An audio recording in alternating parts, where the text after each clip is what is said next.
Hello दोस्तों, आप लोगों का स्वागत है H2 स्टडी चैनल में। देखिए, अभी हम लोग कवर कर रहे हैं क्लास 10 एनसीईआरटी बेस्ड साइंस का जो इम्पोर्टेंट वीवीआई क्वेश्चंस बन सकता है, सब सारा चीज़ अभी हम लोग कवर कर रहे हैं। जिसमें साइंस में फिजिक्स का टॉपिक कवर कर रहे थे।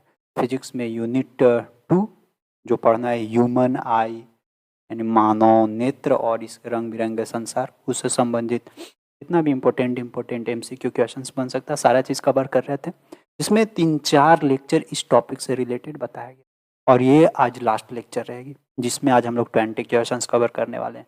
जहाँ एंड किए थे वहाँ के बाद से फिर से हम लोग स्टार्ट करते हैं, ठीक है। तो देखिए, आज का जो फर्स्ट क्वेश्चन है, जो पिछले क्लास का आप लोग का होमवर्क दिया गया था, वो बोलता है कि कौन सा जिसका खतरे के सिग्नल में यूज होता है, मतलब कौन रंग है, मतलब which colour is use to dangerous signal. कौन सा कलर है जो इसको हम लोग खतरे के सिग्नल के लिए जनरली यूज करते हैं, तो कौन सा होगा, नीला, बैगनी या रेड, लाल या फिर पीला। तो जनरली हम लोग खतरे के सिग्नल के लिए रेड कलर को ही चूज करते हैं। तो इसका ऑप्शन नंबर क्या बन जाएगा, ऑप्शन नंबर सी। नेक्स्ट देखिएगा 62 के बाद 63 क्या बोलता है कि श्वेत प्रकाश जब प्रिज्म से होकर गुजरता है तो जो रंग सबसे अधिक विचलित होता है, यानी सबसे ज़्यादा डेविएशन कौन सा कलर होता है। तो जब लाइट प्रिज्म से गुजरता है तो सबसे ज़्यादा डेविएशन जनरली कौन सा कलर होता है, वायोलेट। वायोलेट यानी बैगनी कलर, सबसे ज़्यादा डेविएशन। सबसे कम डेविएशन कौन सा होता है, रेड यानी लाल। याद रहेगा, तो बैगनी सबसे ज़्यादा डेविएशन है, तो ऑप्शन नंबर इसका सी होगा। 63 के बाद देखिए 64 क्या बोलता है, प्रकाश एक पतली झिल्ली से होकर नेत्र में प्रवेश करता है। इस झिल्ली को कहते हैं, प्रकाश जो है एकदम पतला झिल्ली से होकर हमारे आंख में गुजरता है। ये जो सामने है आंख दिख रहा है, इससे होकर गुजरता है। वो जो छोटा मतलब पतला झिल्ली है, उस झिल्ली को हम लोग किस नाम से जानते हैं, तो उस झिल्ली को हम लोग बोलते हैं कॉर्निया। ठीक है, कॉर्निया से होके ही हमारे आंख में जनरली गुजरता है। तो इसका ऑप्शन नंबर हो जाएगा 64 के बाद देखिएगा 65 क्या बोलता है। 65 बोलता है कि प्रिज्म से होकर, ठीक है, सूर्य का श्वेत प्रकाश गुजरने पर श्वेत प्रकाश 7 रंगों में विक्षेपित हो जाता है। बिल्कुल सही, जब प्रिज्म से आप व्हाइट लाइट को गुजारिएगा तो 7 कलर में स्कैटर्ड हो जाएगा, 7 कलर में बट जाएगा। तो इसमें लाल रंग के प्रकाश का विचलन, उसमें जो रेड रंग के प्रकाश का विचलन होता है वो सबसे कम होता है और नीचे वाला के कंपेयर में। तो ऑप्शन क्या देती है उस पर देखते हैं। बैगनी प्रकाश से कम होता है विचलन, बिल्कुल सही। बैगनी से तो एकदम कम होता है विचलन लाल का। हरे प्रकाश से कम होता है, बिल्कुल सही। हरा से भी कम होता है, हरा से क्योंकि सबसे कम है। आसमानी से भी कम होता है, बिल्कुल, यानी आसमानी ब्लू उससे भी कम होता है। सभी रंगों से कम होती है, बिल्कुल। ऑल कलर्स से जितना भी इन्हें 7 कलर बनता है, 6 कलर बनता है, 6 कलर के कंपैरिजन में लाल का जो डेविएशन है वो कम होता है। तो इसका ऑप्शन नंबर क्या बनेगा, ऑप्शन नंबर 65 का। नेक्स्ट 65 के बाद 66, और चूजे के दृष्टिपटल में कौन सी कोशिकाएं नहीं होती। चूजे के दृष्टिपटल में कौन सी कोशिकाएं नहीं होती। तो ये 66 की बात कर रहा है, तो 66 में कौन सा कोशिका नहीं होता, शंकु कोशिका। चूजे मीन्स वो जो छोटा छोटा मुर्गी के बच्चे लोग होते हैं ना, वो वाले चूजे की बात कर रहा है। तो चूजे के दृष्टिपटल में कौन सी कोशिकाएं नहीं होती हो, तो जनरली शंकु कोशिकाएं, यानी ये नहीं होता। 66 के बाद देखिएगा 67, सूर्योदय और सूर्यास्त के समय, यानी जनरली सनसेट और सनराइज के समय सूर्य थोड़ा गोला दिखेगा, पूरा राउंड दिखता है। लेकिन फिर और टाइम दिखेगा तो ये राउंड नहीं दिखेगा, ऐसा क्यों। सूर्योदय और सूर्यास्त के समय सूर्य का गोला दिखता है, क्या गोलाकार या सूर्योदय और सूर्यास्त के समय सूर्य का गोला, यानी वो जो सूर्य का गोला है ना, सन का जो गोला है, वो किस तरह का दिखता है ये हमसे पूछ रहा है। तो सूर्योदय और सूर्यास्त के समय तो वो कम्प्लीटली स्फेरिकल रहता है, कम्प्लीटली गोला और चपटा टाइप का रहेगा, मतलब सर्कल के आकार का, पूरा राउंड नहीं दिखेगा पृथ्वी की तरह, मतलब ऐसे पूरा 3D में वैसा कभी भी नहीं दिखता है। तो सूर्य का गोला कैसा दिखता है, गोलाकार, पूरा कंप्लीटली नहीं अंडाकार, तो ये चपटाकार टाइप का दिखेगा। 7 का क्या बन जाता है, ऑप्शन नंबर सी। जैसे मतलब ये गोला है, इस गोला को एने से लाइट मारिएगा ना तो इसका जो छाया बनता है ना, जब पूरा सर्कल टाइप का बनेगा, उसी टाइप का चपटा दिखता है। तो जैसा पैसा हो, पैसा का सिक्का 2 रुपया 3 रुपया 4 रुपया वाला होता है ना, तरह का दिखेगा। जैसे ये देखिए 5 रुपये का सिक्का है, उसी तरह का एकदम सिंपल दिखेगा।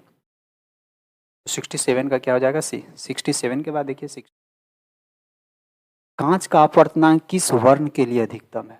सबसे ज्यादा अपवर्तनांक यानी रिफ्रैक्टिव इंडेक्स की बात कर रहा है, तो सबसे ज्यादा रिफ्रैक्टिव इंडेक्स कौन सा कलर का होता है? क्या रेड कलर का, येलो कलर का, बैगनी कलर का, या फिर आसमानी कलर का? तो अगर सबसे ज्यादा रिफ्रैक्टिव इंडेक्स की बात किया जाए तो जो सबसे ज्यादा डेविएशन होता है कलर, सबसे ज्यादा जो विचलन होता है उस कलर का रिफ्रैक्टिव इंडेक्स यानी अपवर्तनांक सबसे ज्यादा होता है, और जिसका डेविएशन सबसे कम होता है उसका रिफ्रैक्टिव इंडेक्स यानी अपवर्तनांक उसी के अनुसार उसका कम होता है। ठीक है, मतलब जिसका डेविएशन ज़्यादा उसका रिफ्रैक्टिव इंडेक्स भी ज़्यादा, जिसका डेविएशन कम उसका रिफ्रैक्टिव इंडेक्स भी कम। 68 का क्या हो जाएगा? बैगनी, क्योंकि सबसे ज़्यादा डेविएशन इसी का होता है। वायोलेट का। 68 के बाद देखिएगा 69, लाल गुलाब को हरे प्रकाश में देखा जाए तो यह कैसा प्रतीत होगा? देखिए लाल गुलाब है यानी रेड, रेड रोज है। इस रेड रोज को हम लोग ग्रीन लाइट में देख रहे हैं, तो रेड मतलब रेड प्लस में ग्रीन, ये कैसा दिखेगा? ये रेड और ग्रीन ये कैसा दिखेगा? ये फिर आपको ब्लैक ब्लैक दिखने लगेगा। तो ये कैसा दिखेगा? Option number C. ये कहाँ पे आप अनुभव कर सकते हैं? रंग बिरंगा, अगर वही कोई कहीं पे फंक्शन हो रही है, कहीं पे ओकेजन हो रहा है, वहाँ पे आप लाल टी शर्ट पहन लीजिए और देखिएगा हरा लाइट में आप चले जाइएगा जहाँ पे हरियर हरियर लाइट जल रहा होगा, आपका जो कपड़ा है वो कपड़ा ब्लैक ब्लैक टाइप का देखने। ठीक है,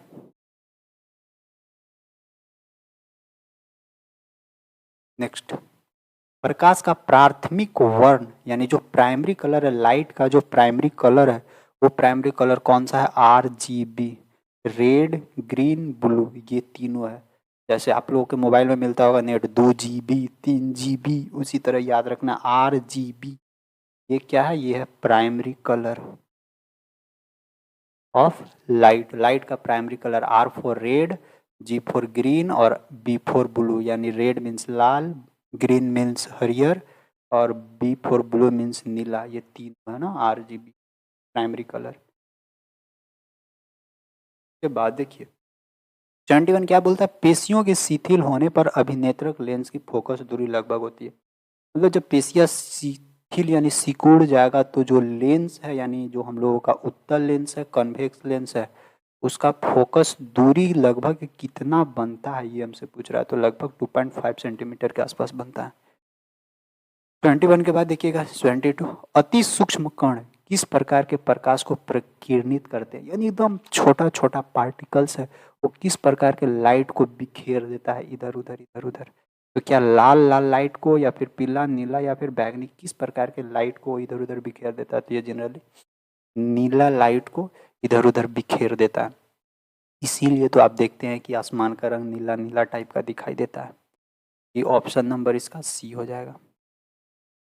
22 के बाद देखिए 23, किसी प्रिज्म से होकर गुजरने वाले प्रकाश के लिए, मतलब कोई भी प्रिज्म है उससे प्रकाश गुजर रहा है, आपतन कोण I और अपवर्तन कोण R हो तो निर्गत कोण का मान क्या होता है? ये जैसे कोई भी प्रिज्म से क्या हो रहा है? लाइट गुजर रहा है यहाँ पे ऐसे तरह से इस तरह, तो यहाँ पे जो इमर्ज्ड रेज हो रहा है ना, यानी ये जो बाहर निकल रहा है निर्गत किरण, ये वाला निर्गत किरण बन जाता है इमर्ज्ड रेज। ये वाला क्या है? आपतित किरण, और बीच वाला क्या हो जाता है? अपवर्तित किरण। इधर वाला इमर्ज रेड बन जाता है। तो निर्गत कोण की बात कर रहा है, तो अगर यहाँ मान लेते निर्गत कोण अगर यहाँ पे बना है तो ये अभिलंब हो जाएगा, ये वाला एंगल बनने वाला है। तो निर्गत कोण जो होगा उसका मान क्या होगा? LR के बराबर, यानी LR नहीं, कोण एंगल ऑफ R, यानी एंगल ऑफ R मीन्स अपवर्तन कोण, ये एंगल है ना, यानी अपवर्तन कोण के बराबर होगा, या फिर अपवर्तन कोण यानी LR मीन्स अपवर्तन कोण से छोटा, या फिर आपतन कोण यानी इंसिडेंट एंगल और रिफ्रैक्टेड एंगल दोनों के सम के बराबर, या फिर I यानी आपतन कोण के बराबर होगा। किसके बराबर ये जनरली होगा? ये जनरली देखिए जो आपतित किरण होता है ना, ये वाला एल, ये नहीं सॉरी, ये वाला जो एल आई है ना, इसके बराबर इधर वाला होता है निर्गत किरण यानी इमर्ज रे, यानी angle of I is equal to angle of E, ये दोनों इक्वल होता है। तो ये एंगल था, ये इस तरह से होना चाहिए था टाइपिस्ट, ये एंगल ऑफ आई के बराबर होगा, ठीक है। तो ऑप्शन नंबर इसका डी हो जाएगा 23। इसके बाद देखिएगा 24 क्या बोलता है कि वास्तविक सूर्योदय और आभासी सूर्यास्त के बीच लगभग कितने समय का अंतर होता है। जैसे देखिए सूर्य पहले ही उग जाती है लेकिन कुछ देर बाद हम लोगों को दिखाई देता है। शाम में क्या हो जाएगा ना कि सूर्य पहले ही डूब जाएगी लेकिन कुछ देर बाद तक लगता है ना कि सूर्य अभी डूबा नहीं है।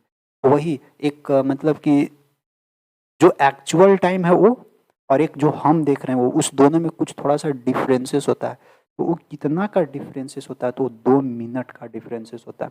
यानी 2 मिनट पहले ही क्या है कि सूर्य उग जाता है और 2 मिनट क्या है कि बाद में सूर्य डूबेगा लेकिन हमको पहले ही पता चलता है कि लड़ डूब गया। ये थोड़ा होता है वास्तविक सूर्यास्त और आभासी सूर्यास्त। सूर्यास्त की बात कर रहा है यानी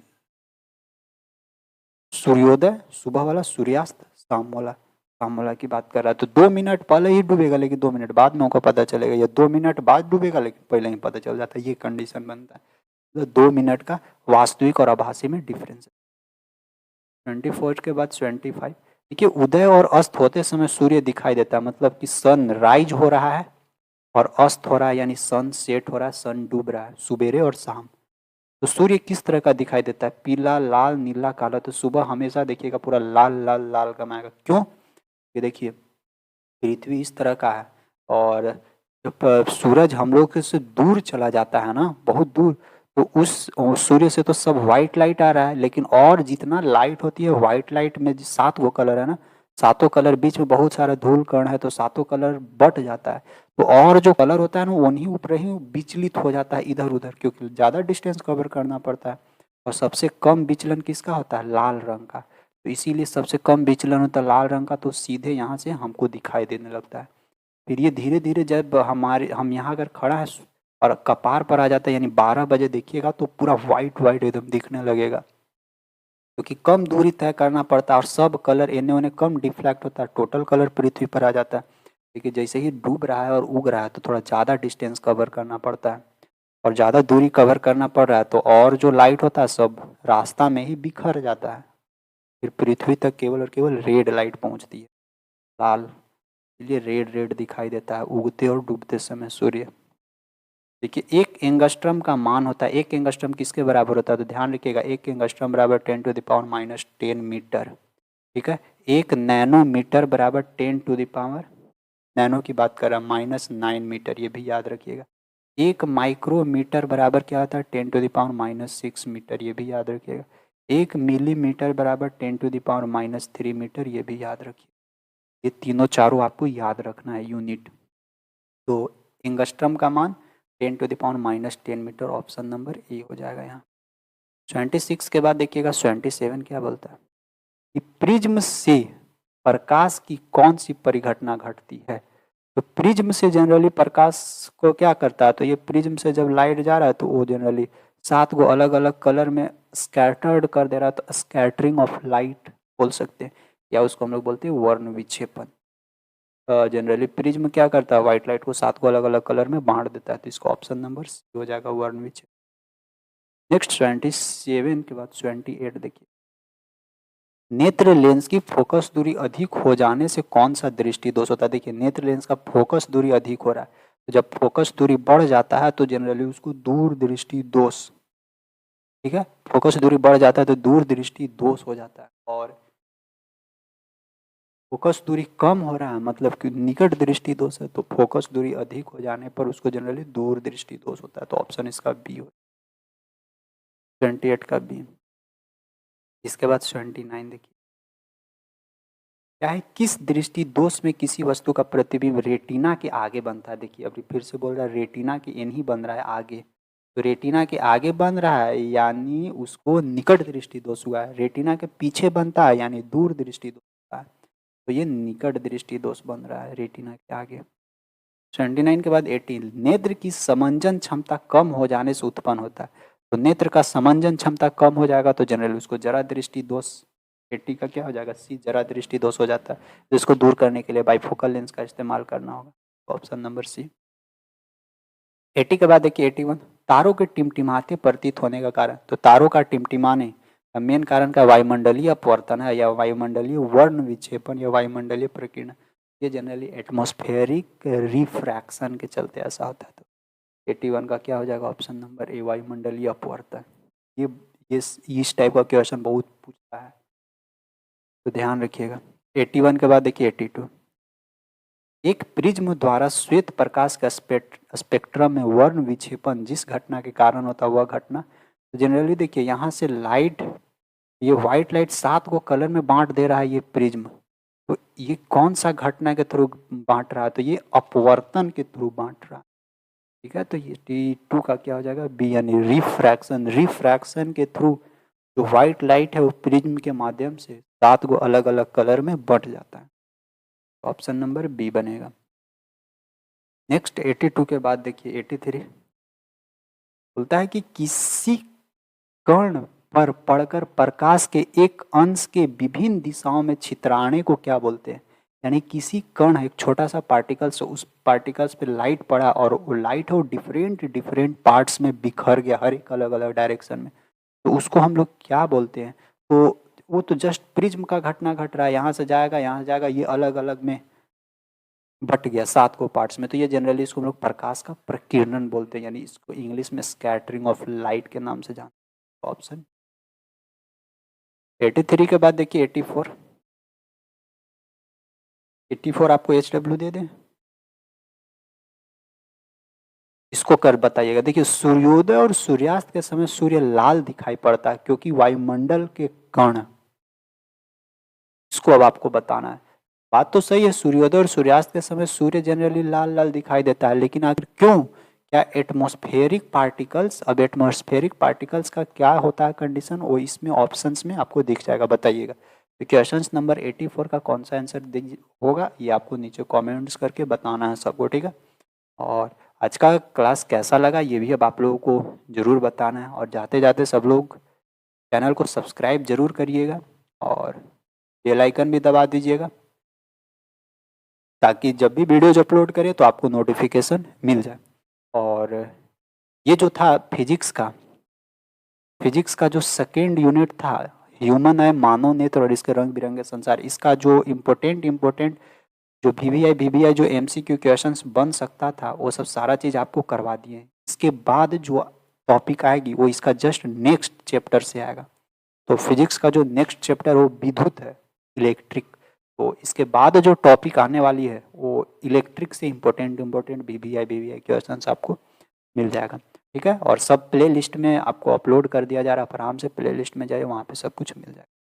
तो ठीक है, तो फिर मुलाकात करते हैं हम लोग नेक्स्ट लेक्चर में, नेक्स्ट सेशन में, नेक्स्ट वीडियोज में। तब तक के लिए